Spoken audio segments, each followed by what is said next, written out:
Assalamualaikum warahmatullahi wabarakatuh. Alhamdulillahi rabbil alamin, wa bihi nasta'inu ala umuri dunya waddin. Ashhadu an la ilaha illallah wa ashhadu anna Muhammadan abduhu wa rasuluh la nabiyya ba'dahu. قال الله سبحانه وتعالى في محكم تنزيله أعوذ بالله من الشيطان الرجيم يا أيها الذين آمنوا اتقوا الله حق تقاته ولا تموتن إلا وأنتم مسلمون Amin ya rabbal alamin. Segala pujian, syukur, Thana dan tahmid kita hanyalah untuk Allah yang kita ibadahi. La ilaha illahu wa la syarika lahul mulk wa lahul hamd wa huwa ala kulli syai'in qadir. Kita ucapkan alhamdulillah bi ni'matihi tatimmus shalihat. Kemudian salawat dan juga salam mari sama-sama kita sampaikan untuk Habibina Mustafa Rasulihil Karim Khataman Nabiyyin wa Sayyidil Anbiya wal Mursalin Sayyidina Muhammad sallallahu alaihi wasallam. Allahumma salli ala hadha nabi wa ala alihi wa sahbihi wa man tabi'ahu bi ihsan ila yaumiddin. Amma ba'du. Jamaah hadirin, ketika kita berbicara tentang akhir zaman, orang yang punya keyakinan dengan akhir zaman itu mula-mula bukanlah kita, tetapi seluruh para sahabat. Sahabat-sahabat sangat yakin yang dimaksud dengan akhir zaman itu adalah mereka. Mereka sangat percaya, saking percayanya mereka justru mereka menyangka Ibnu Sayyad dialah Dajjal yang sesungguhnya.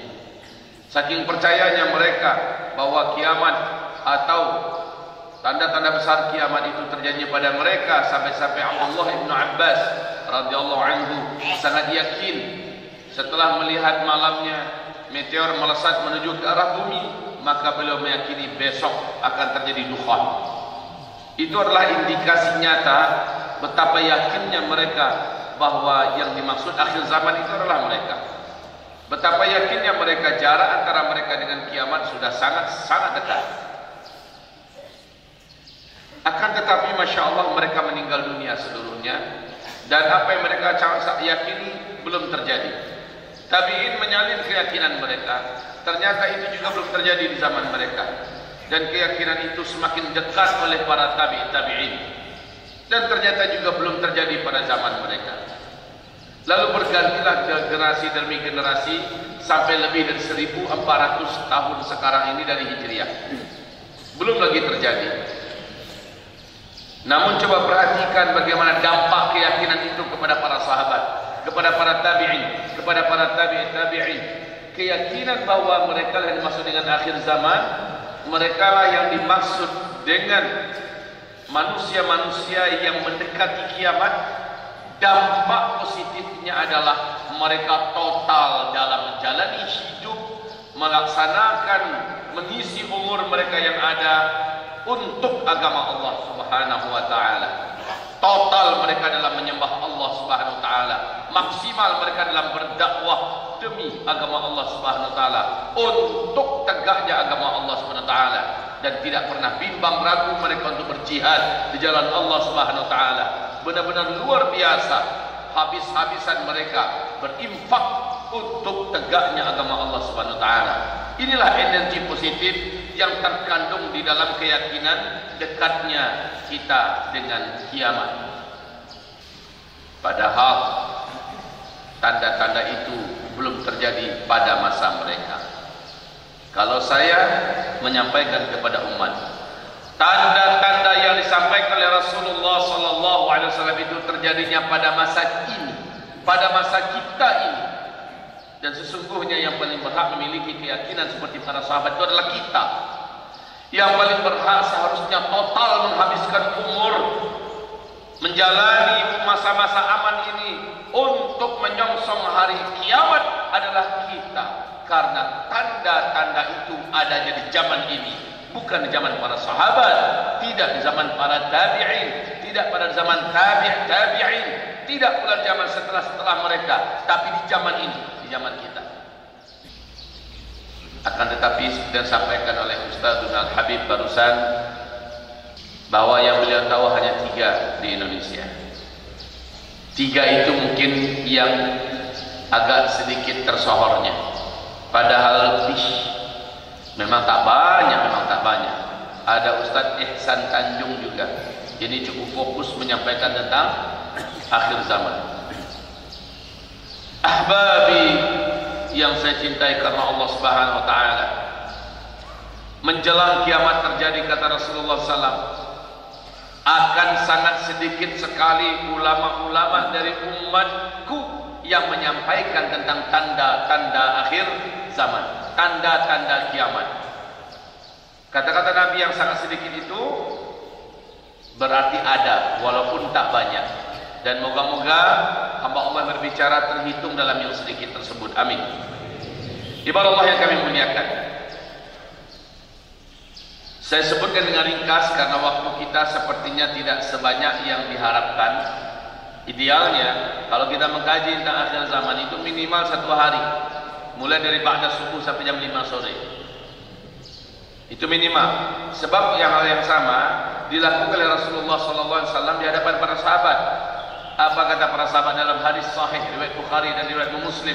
Nabi selepas salat subuh naik ke atas mimbar, berbicara kepada kami, bukan sampai syuruk, bukan sampai duha, tapi tembus sampai zuhur.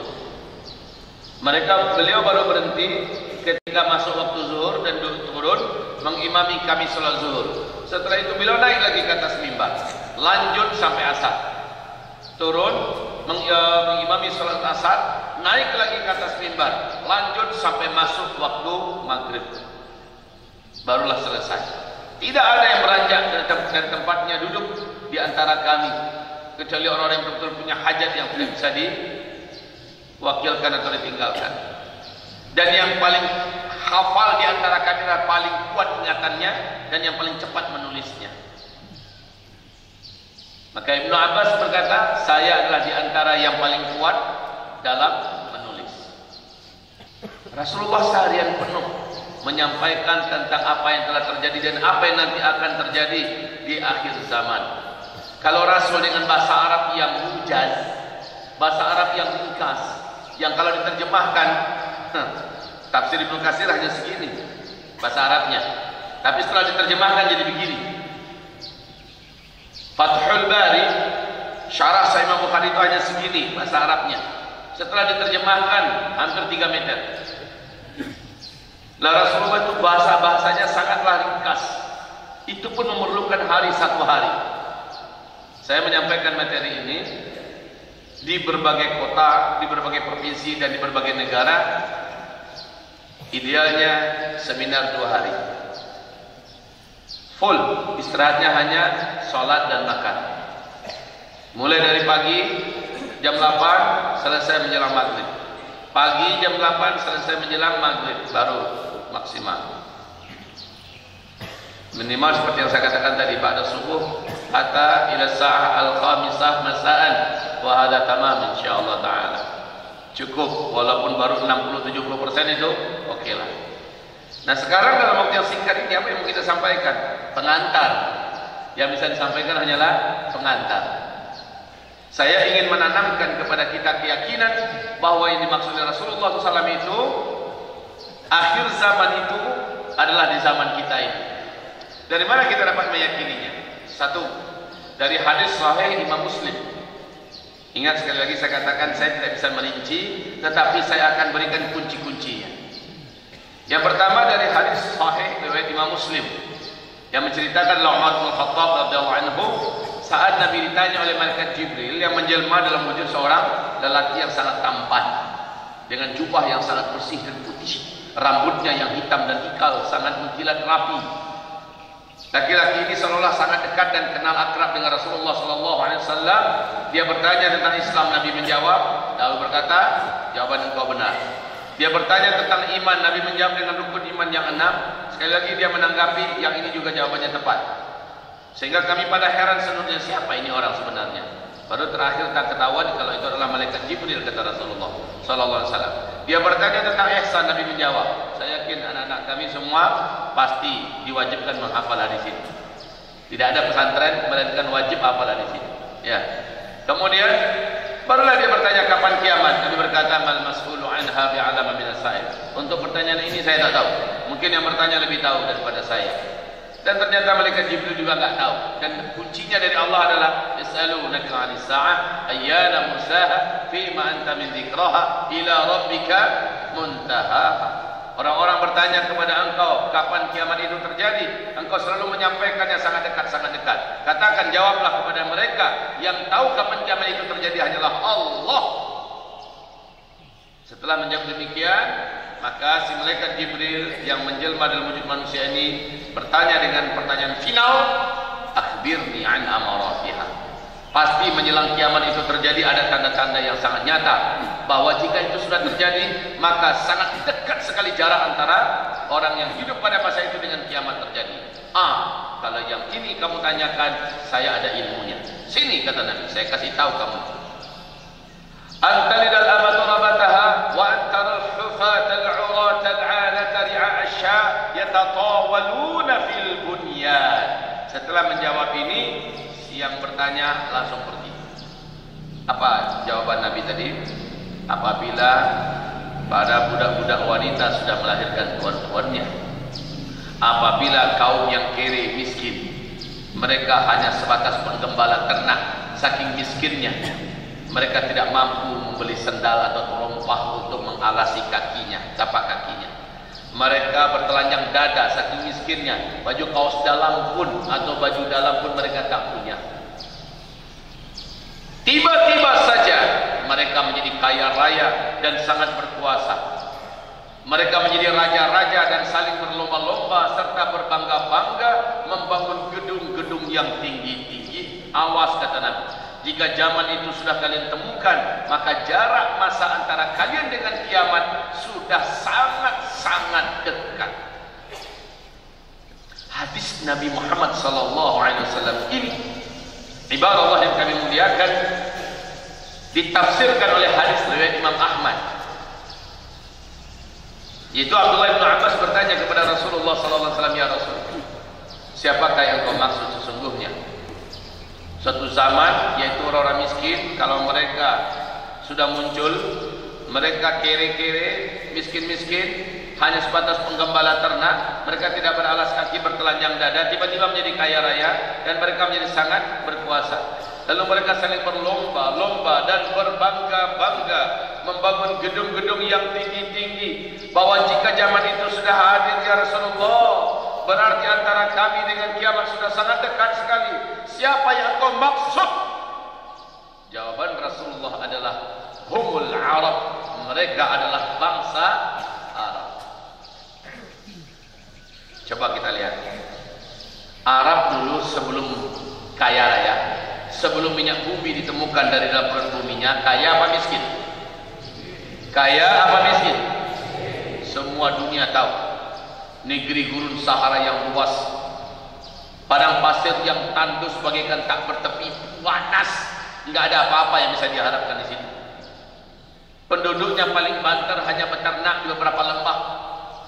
Miskin-miskin. Tapi setelah minyak bumi ditemukan, Jazirah Arabiah langsung berubah menjadi negeri petrodolar. Dan mereka pecah, mendirikan negara-negara terkaya di dunia. Satu, Arab Saudi. Satu, Qatar. Yang kedua, Bahrain. Yang ketiga, Kuwait. Yang keempat, Uni Emirat Arab. Yang kelima, Arab Saudi. Dan yang keenam, Oman. Mereka bukan hanya sekedar kaya, tapi kaya raya.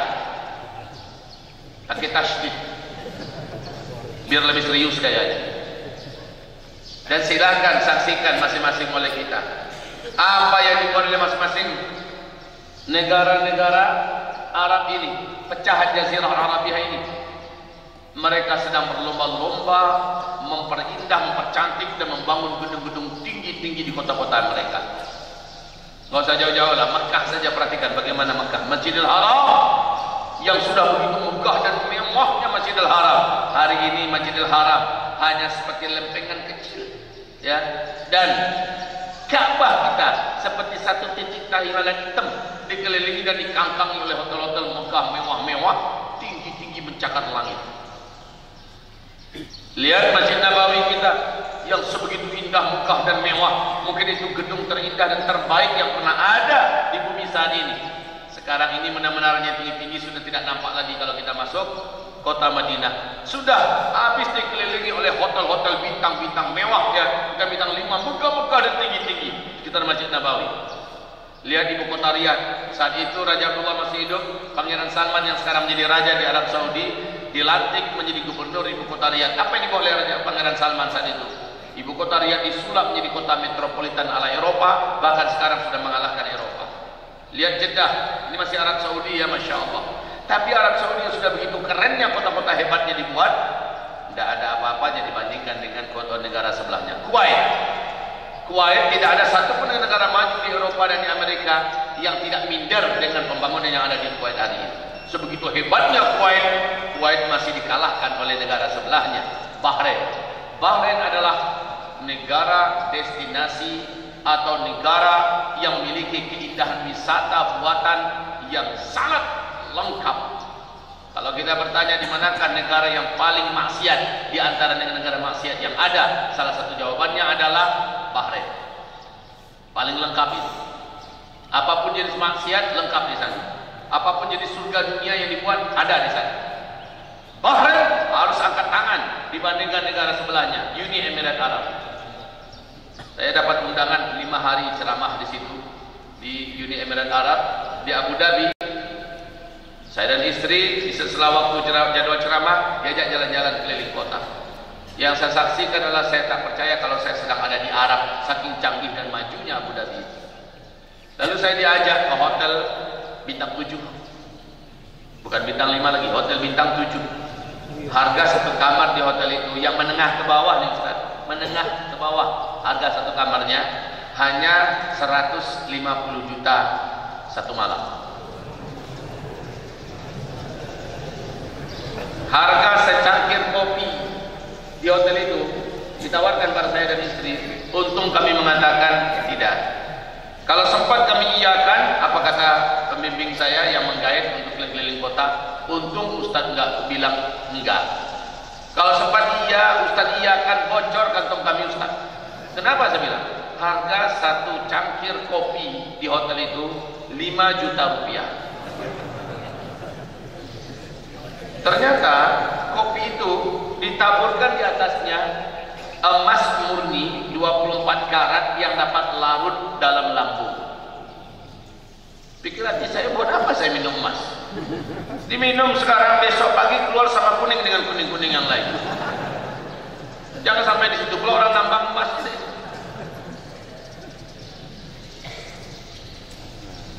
Dan di hotel itu terdapat mesin ATM emas. Kalau dimasukkan kartu ATM oleh penduduk sana, bukan penduduk sini ya, yang keluar bukan duit tetapi batangan emas. Berapa kurangnya 1 kilo, keluarlah 1 kilo emas. Satu-satunya mesin ATM emas di muka bumi ini hanya di Abu Dhabi. Lalu setelah itu saya diajak jalan-jalan ke Dubai. Nah di Dubai itu lagi, mata melotot, mulut menganga, hampir tak percaya saya ini di bumi bangga ya. Kemewahan yang ada itu sudah melampaui batas dari ekspektasi pikiran khayalan kita. Itulah Dubai, gedung tertinggi hari ini di dunia ternyata bukan di Eropa, bukan di Tokyo, bukan di Hong Kong, bukan di Sydney, bukan di Melbourne, bukan di mana-mana negara hebat di dunia, tetapi adanya di Arab, yaitu di Dubai. Nama gedungnya Burj Khalifa, tingginya tahu berapa? 828 meter ketinggian. Kita di bawah melihat gedung itu sakit leher kita. Ketinggiannya dahsyat sekali. Itu belum apa-apa. Sekarang di tepi Laut Merah di kota Jeddah sedang berlangsung pembangunan dan diperkirakan akan selesai 2020 ini, kalau memang selesai. Gedung yang mengalahkan ketinggian yang sedang ada di Dubai. Apa nama gedung yang sedang dibangun di Jeddah ini? Kingdom Tower. didirikan oleh orang terkaya nomor 1 di Arab Saudi. Nama gedung tersebut adalah Kingdom Tower. Menghabiskan dana lebih dari 120 triliun rupiah uang kita. Lebih dari berapa? Pernah lihat duit sebanyak itu? Ada berapa nolnya? Nolnya aja susah gitu. Itu duit kalau dibelikan ke Ruko Palembang, tenggelam Balikpapan.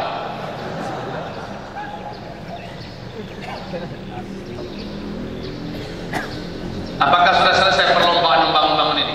Belum.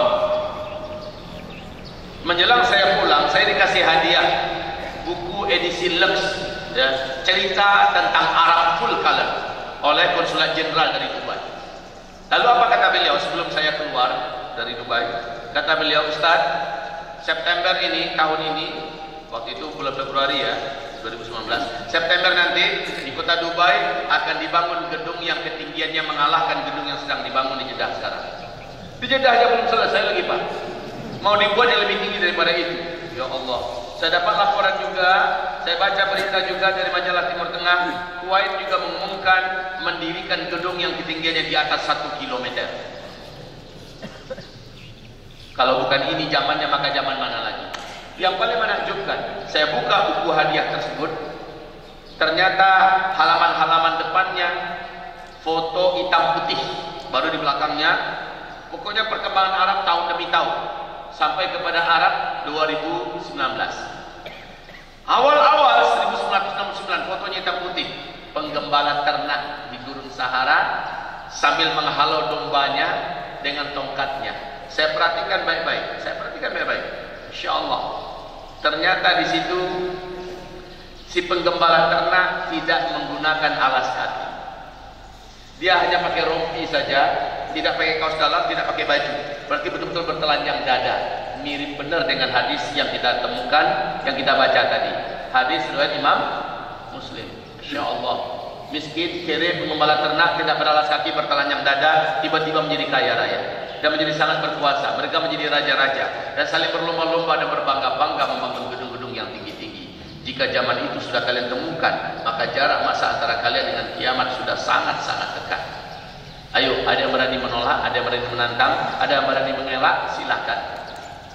Silakan. Faman syaa falyu'min, wa man syaa falyakfur. Yang ingin silahkan imani dan percayalah, yang tidak ingin silahkan ingkari. Ada orang-orang atau kelompok di Indonesia ini yang merasa paling lurus, hanya mereka saja yang lurus, yang lain sesat semua.